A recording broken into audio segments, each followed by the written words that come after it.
that sometimes ago, the National Human Rights Commission was called upon to activate its mandate of promoting and protecting human rights in Nigeria, especially when the infamous raid on nightclub happened in Abuja. A group of civil society organizations visited the commission and requested the commission to wade into the gross human rights violation. The National Human Rights Commission was also requested by the Office of the Vice President to take up the responsibility of investigating what happened with a view to bringing into account the people that perpetrated those heinous violations. Based on that, the Commission has actually carried out so many activities, including setting up special investigation panel on sexual and gender-based violence, which has sat in all the geopolitical zones of Nigeria.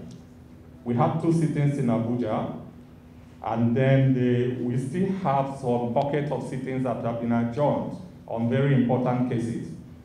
Then the civil society organization and other interested partners of the Commission also took up the judicial angle of holding the perpetrators accountable.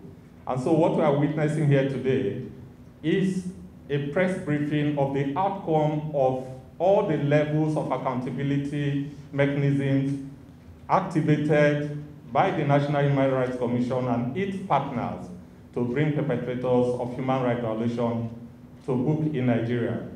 For us, it's a day that is really exciting for us and very encouraging to all activists fighting human rights violation in Nigeria, especially violation that borders on sexual and gender-based violence.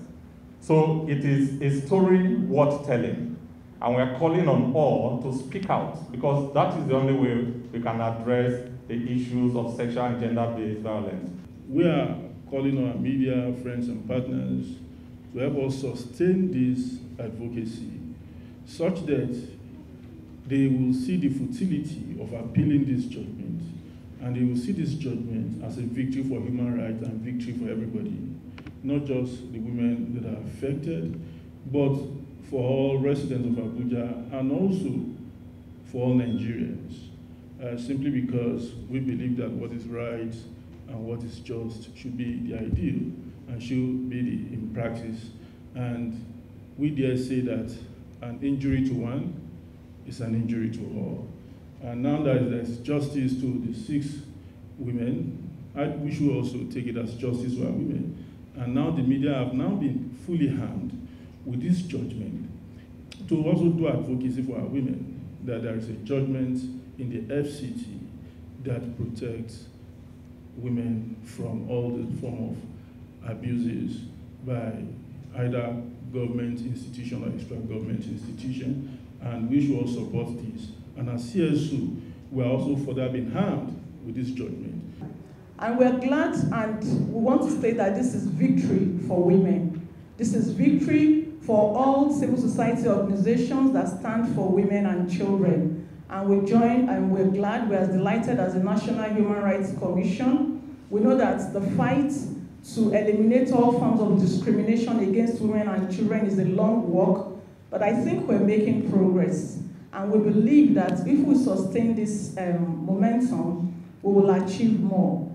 And for the perpetrators, I think it's a new dawn. They now know that whether you are a state actor or you are an individual, you can be called to question, you can be called to answer to your deeds at any time. So we join our voices and we say that we're glad, we're happy, and we are delighted to be part of this. So victory to all Nigerian women, where someday we hope that they will be free from all forms of discrimination, violence, and abuse, where we can actually have an egalitarian and equitable society. He is one of our strongest supporters in our efforts as Men Against Rape Foundation and Make a Difference initiative in bringing to bear issues of sexual and gender-based violence.